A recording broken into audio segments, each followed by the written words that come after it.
và trong mê riêng môn môn ní dương bàn pra rò bù tông lớn ní là bọc cảm vị thí thà ni anh sĩ để thân ở trong một nghề thác phù nó bàn pra ở tại dương lịch thà nơi khai hàng cáo ní miền bù tông và rồi có nói chừng nón pram tiết đây mình tham pra pra trong mê riêng ní dương pra pra thằng ở bạn ti mối ní cứ ăn bọt bạn bù tông ní cứ cả làng miền ở trong cầm này một cho mình phờ nắng và vì môn máu dương khi mình miền thế lúc đó phim nghi sưu đôi chia dương ai pra viết chụp từ Canada bot sen u thì họจะแสดงแบบในตรงนี้จ้ะยิมจอมชอบtừ Canada bot មួយยิมពី iPhone បាទឧទាហរណ៍ថាខ្ញុំវាថា iPhone 4ព្រោះខ្ញុំចង់ភ្ជាប់ទៅការភ្ជាប់ Bot បាទបើភ្ជាប់លើនេះយើងមិនប្រើប៊ូតុង link នេះទៀតទេយើងមិនប្រើសញ្ញានេះទៀតទេបើប្រើសញ្ញានេះក៏យើងពុំនឹងពុំមានលទ្ធភាពទៅរកថាតើ Bot ដែលយើងចង់ភ្ជាប់នៅកន្លែងណាដែរបើយើងវាយគឺក៏មិនងាយដែរមិនងាយវាយទេយើងក៏មិនអាចចាំបានដែរបាទគឺយើងធ្វើការភ្ជាប់តាមរយៈពាក្យថា Bot នៅខាងក្រោមនេះចុចលើប៊ូតុងនឹងហើយគឺយើងបង្ហាញថាយើងចង់ទៅភ្ជាប់នៅជាមួយនឹង Bot ណាចង់ភ្ជាប់ជាមួយ Bot ណាមួយយើងត្រូវជ្រើសរើសធ្វើ Bot នោះឧទាហរណ៍ថាយើងជ្រើសរើសយកជំពូកមួយឈ្មោះថា iPhone 4បាទនៅក្នុងនោះមាន Bot ដែលទាក់ទងនឹង iPhone ឧទាហរណ៍ថាខ្ញុំចង់ភ្ជាប់ទៅ Bot មួយនេះបាទអញ្ចឹងគ្រាន់តែចុចលើ Bot នោះជាការស្រេចបាទនេះយើងអាចចូលទៅមើលវិញនៅក្នុងត្រង់ផ្នែកនេះបាទនេះគឺបើយើងវាយក៏មិនងាយវាយត្រូវដែរមែនណាយើងឃើញមានស្មុកទៀតស្មុកស្មាញទេបាទយើងវាយក៏មិនងាយត្រូវដែរតែយើងអាចបដូរឧទាហរណ៍ថាយើងឲ្យបើកនៅក្នុងដំណរនោះបើកនៅក្នុងមុខមួយថ្មីបាទមានស្មើនឹងពាក្យ link ដែរក៏គេសរសេរកាត់ពេកអត្ថបទទៅគឺចង់និយាយថាភ្ជាប់ទៅកាន់អត្ថបទនោះហើយបាទបន្តមកទៀតយើងឃើញថានៅក្នុងពីមុនមកមែនណាបញ្ចូលរូបភាពក៏មិនធម្មតាដែរត្រូវចូលទៅក្នុងកម្មវិធីគ្រប់គ្រងមេឌៀជាការលំបាកដែរមិនក្នុងការចាំឈ្មោះរូបថតផង copy ចម្លងទីតាំងមកដាក់ផងមានភាពស្មុគស្មាញមានប៊ូតុងមួយទៀតផ្ដល់ភាពងាយស្រួលក្នុងការបញ្ចូលរូបភាពនេះរូបភាពបាទឧទាហរណ៍ថាលើកនេះខ្ញុំចង់បញ្ចូលរូបភាពមួយដែលយើងយកពីកុំព្យូទ័ររបស់យើងអញ្ចឹងយើងត្រូវធ្វើយ៉ាងម៉េចយើងគ្រាន់តែចុចនេះត្រង់ផ្នែកខាងក្រោមនេះគឺមានថាទុកឯកសារឡើងដែលមានទំហំអតិបរមាគឺធំបំផុតត្រឹម10 MB បាទយើង browse គឺរករករូបពីកុំព្យូទ័ររបស់យើងបាទយើងអ្នកដាក់យើងអ្នកដឹងបាទចូលទៅរកបាទយើងអ្នកទុកយើងអ្នកដឹង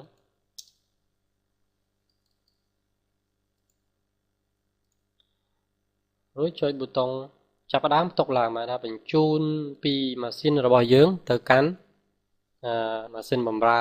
ស្ថានបណ្ដាញយើងបាទគាត់នៅក្នុងម៉ាស៊ីនយើងដែរគាត់បដូរទីតាំងហ្នឹងហើយយើងចុចលើនឹងហើយបាទយើងអាចជ្រើសរើសមានពាក្យដូចជាតម្រឹមខាងស្ដាំឬខាងឆ្វេងបាទយើងដាក់តម្រឹមខាងស្ដាំជាដើមបាទពិព័រណ៍រូបភាពឬក៏ចំណងជើងបាទយើងអាចវាយបានហើយយើងចុចបញ្ចូលសិនបាទនេះរូបភាពដាក់មកតម្រឹមខាងស្ដាំតទៅទៀតសញ្ញាបំបីទំព័រនេះជាទូទៅគេប្រើវានៅលើអត្ថបទដែលវែងមែនតើវែងបំផុតឧទាហរណ៍ថាវាស្មើនឹង10សន្លឹកនៃกระดาษ A4 យើងដែល print ចេញមកនេះជាដើមហើយគេសង្ខេបវាទៅតាមវគ្គនីមួយហើយវគ្គមួយគេបង្កើតជាចំណងជើងមួយដើម្បីយើងអាចចុចលើដំណរហ្នឹងហើយទៅកាន់ផ្នែកនោះបាទឥឡូវឧទាហរណ៍មុននឹងប្រើយើងត្រូវបាទក្នុងអត្ថបទនេះគឺវាមិនត្រឹមត្រូវនឹងការបំបីទេតែគ្រាន់តែខ្ញុំប្រើវាជាឧទាហរណ៍រាល់ត្រង់ផ្នែកនេះខ្ញុំវាយថាខ្ញុំចង់ចែកគាត់ទៅជាទ្រង់ទ្រាយអត្ថបទបន្តមកទៀតនៅត្រង់ផ្នែកនេះបាទចង់ត្រង់ចាប់ពីផ្នែកនេះទៅថាការបញ្ចូលរូបភាពត្រង់ផ្នែកនេះគឺថាការប្រើលំដាប់ត្រង់ផ្នែកនិតវិទ្យាបាទចំណងជើងទំព័របាទខ្ញុំអាចវាយថា text basic text ចឹងជាដើមនោះខ្ញុំនិយាយបញ្ចូលសញ្ញាបំបែកទំព័រហើយមកត្រង់ផ្នែកនេះមួយទៀតការបញ្ចូលរូបខ្ញុំចុចលើតនឹងដដែលនិយាយពីការបញ្ចូលរូបតទៅទៀតបាទចុចត្រង់សញ្ញាបំបែកទំព័រដដែល page break តទៅទៀតគណិតវិទ្យា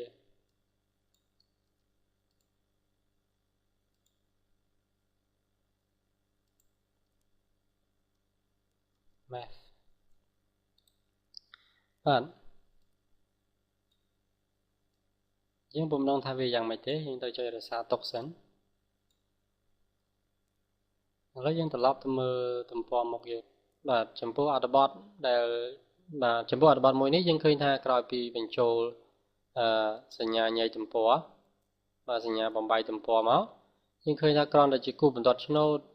តចែកមែនប៉ុន្តែចែកជាបន្ទាត់បាទចែកជាបន្ទាត់វាពុំមានប្រសិទ្ធភាពដោយអ្វីដែលយើងចង់បាននោះទេអញ្ចឹងបានថាចំពោះអត្ថបទដែលវែងបែបហ្នឹងគូយើងមិនដែលវាយកមកដាក់ទំព័រទៅខាងមុខទេមែនទេបាទអញ្ចឹងត្រឹមត្រូវណាបើសិនជាអត្ថបទយើងជាអត្ថបទវែងយើងច្បាស់ជាមិនឲ្យវាបង្ហាញជាអត្ថបទសម្រាំងទេអញ្ចឹងបានន័យថាដើម្បីមើលប្រសិទ្ធភាពរបស់ទំព័រហ្នឹងយើងត្រូវអនុវត្តដូចចូលទៅឧទាហរណ៍យើងអនុវត្តថាយើងកុំទីមួយយើងកុំដាក់វាទៅជាអត្ថបទសម្រាំងអីបាទពពុះសម្រាំងវានៅទំព័រមុខមែនទេបាទអញ្ចឹងគឺគេដាក់ឲ្យវាទៅជាអត្ថបទសម្រាំងទេទីមួយបាទយើងរក្សាទុកឲ្យយើងបិទវិញយើងចាំមើលប្រសិទ្ធភាពគឺយើងត្រូវមើលវាតាមរយៈទំព័រផ្សេងឧទាហរណ៍ថានៅក្នុងទំព័រនៅកន្លែងស្វាគមន៍នេះខ្ញុំនឹងបញ្ចូលដំណមួយដើម្បីឲ្យទៅកាន់អត្ថបទអំបញ្ញមិញមែនទេគឺយើងដើម្បីមើលប្រសិទ្ធភាពនៃទំព័រនោះប៉ុណ្ណោះក្រោយពីប្រើប៊ូតុងសញ្ញាញែកទំព័របាទនេះគឺអត្ថបទនៅខាងមុខគឺស្ថិតនៅក្នុងកន្លែងចំពោះ uncategorize សូមស្វាគមន៍ហ្នឹងបាទ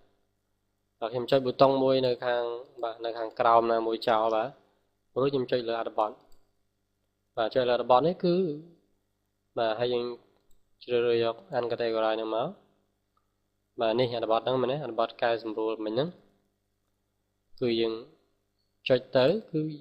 បញ្ចូលទាំងចំណងជើងបញ្ចូលទាំងដំណបាទឥឡូវនេះយើងធ្វើការរក្សាទុករួចយើងមើលនៅទំព័រមុខក៏ត្រូវធ្វើការស្រោះឡើងវិញបាទនេះយើងឃើញដំណទៅកាន់ដំណើរមុខឃើញដំណទៅកាន់ទំព័រ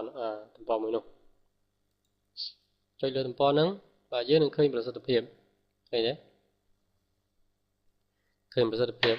ឧទាហរណ៍ថានេះជាចំណងជើងបទ basic text មែនទេ insert image page break បាទនេះជាដាក់បាទយើងចុចលើ basic text បាទនេះឃើញតែប៉ុណ្ណេះទេនាំយើងទៅកាន់ basic text ហ្នឹងហើយកាលណា insert image បាទនេះនាំយើងទៅកាន់ទំព័រទី3ហ្នឹងបាទនេះរូបភាពគឺកាត់មកតង់មកកង់អញ្ចឹងមានន័យថាអ្វីដែលយើងបានធ្វើវិញហ្នឹងគឺវាបង្ហាញហ្នឹងបង្ហាញនៅប៊ូតុងបាទបង្ហាញនៅប៊ូតុងហ្នឹងបាទវាចែកចេញជាវគ្គអត្ថបទហ្នឹងកាត់មកបាទហើយជាប៊ូតុងបន្ទាប់ជាដើមបន្ទាប់មានដល់ទៅ2ពេលហ្នឹងបាទបន្ទាប់មួយនេះគឺអត្ថបទបន្ទាប់របស់អត្ថបទទាំងស្រុងតម្រងគឺបែរថាអត្ថបទផ្សេងបើបន្ទាប់នេះគឺនៅក្នុងអត្ថបទហ្នឹងតែម្ដងគឺណាចូលដល់គណិតវិទ្យាដែរបាទជាទូទៅគឺយើងមិនដាក់អក្សរហ្នឹងទេបើយើងចង់ដាក់ជាអក្សរខ្មែរយើងវិញមែនទេបើពេលយើងអត្ថបទទាំងស្រុងអញ្ចឹងបានតែយើងត្រូវកែសម្រួលតង់ណាបាទពេលឥឡូវយើងបិទរក្សាទុកហើយយើងចង់កែសម្រួលយើងអាចត្រឡប់ទៅអត្ថបទហ្នឹងវិញបាទនៅត្រង់ផ្នែកនេះមែនទេវាពិបាកហ្នឹងបាទយើងឃើញនៅត្រង់នេះដូចជាមិនអាចកែបានទេសូម្បីតែចុចលើសញ្ញាបំបែកទំព័រក៏ដោយក៏ដូចជាមិនអាចកែសម្រួលបានដែរបាទមានតែបញ្ចូលថ្មី và tại vì mình thôi bài như thế đầu tiên mình thôiการtổng kết nhưng khi thành trong style này về tập lặp tới system page break cái đấy màដូច្នេះគឺមានវិធីមួយទៀតគឺយើងពេលខ្លះយើងត្រូវប្រើកូដហ្នឹងហើយមិនថាយើងមិនត្រូវចេះមិនចេះសោះទេត្រូវកែឧទាហរណ៍តាម title នេះមែនទេបាទនេះនេះ L នេះយើងអាចកែវាហើយមិនចឹងនេះបាទយើងចំណងជើងនេះបាទយើងចម្លងវាមកដាក់តែម្ដងបាទយើងចូលរូបភាពទៅត្រង់នេះបាទឥឡូវខ្ញុំต้องកែតែពីរចំណុចទេហើយខ្ញុំចុចមិនទាន់សម័យតែម្ដងហើយរក្សាទុកយើងត្រឡប់ទៅមើលទំព័រនឹងវិញបាទចុច reload យើងឃើញបានកែសម្រួលបានទេចឹងបាទបើមិនមានកំហុសទេគឺយើងនឹងមករកត្រូវមិនឃើញទេមែនទេបាទយើងតទៅទៀតអានបន្តយើងគួរតែអនុវត្តនៅក្នុងទំព័រផ្សេងមែនទេមកឲ្យវាមានភាពច្បោកច្បល់ឧទាហរណ៍យើងបិទហើយរក្សាទុកឲ្យបិទទំព័រនឹងចោលយើងអាចអនុវត្តនៅទំព័រផ្សេងទៀតបាទមិនថាទេយើងយកទំព័រស្វាគមន៍ខាងមុខនឹងស្រាប់តែម្ដងយើងអនុវត្តទៅក៏បានដែរពីព្រោះការពិតទៅយើងត្រូវចាំថាអនុវត្តអានបន្តនេះគឺយើងអនុវត្តតែនៅលើអត្ថបទសម្រាំងប៉ុណ្ណោះចាំមិនបានដល់នេះណាបាទ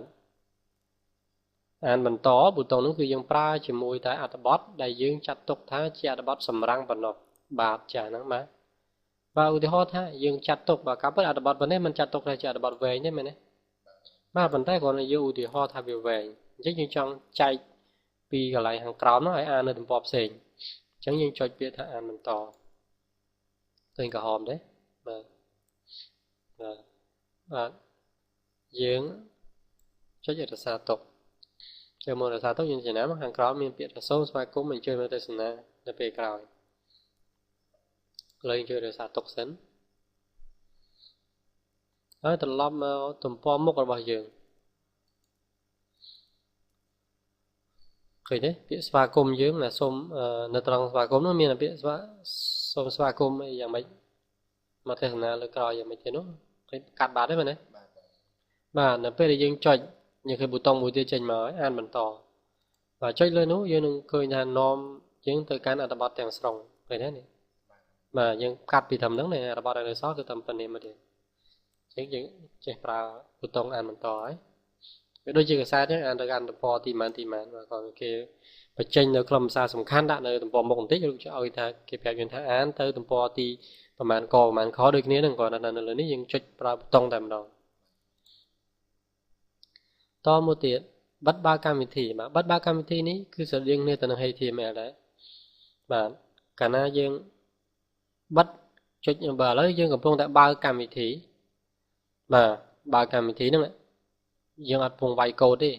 គឺយើងកំពុងតែធ្វើការកែសម្រួលនៅក្នុង mode មួយដែលគេហៅថាអ្វីដែលយើងឃើញគឺអ្វីដែលយើងទទួលមានន័យថាកាលណាយើង select វាចុចលើធំយើងឃើញធំមែនទេនោះយើងបានទទួលធំបាទឥឡូវយើងបិទ mode នឹងចោលឃើញទេបាទដល់បិទ mode នឹងចោលវាទៅជាកូដទាំងស្រុងបានថាអ្វីដែលយើងឃើញមិនមែនជាអ្វីដែលយើងទទួលបានទេបាទយើងឃើញ P បិទ P strong អីមែនតែយើងមើលមកមិនឃើញអញ្ចឹងទេកន្លែងនេះបែរវាបកប្រែទៅជាធំថ្លោបាទនេះគឺបកប្រែទៅជាមួយកថាខណ្ឌបាទអានេះបកប្រែទៅជាផ្ដាច់ទំព័រទៅទំព័រទី2ឬក៏ទៅជាទំព័រអានបន្តបាទហ្នឹងភាសាអង់គ្លេសគេហៅ what you see is what you get បាទយើងបើកទៅវិញមានថាអ្វីដែលយើងឃើញគឺជាអ្វីដែលយើងបានទទួលបានបិទរឿងបិទផងបើកផងមិនបានបិទបើកបាទយើងចុចមួយបិទចុចមួយបើកបាទអញ្ចឹងគេថាបិទបើក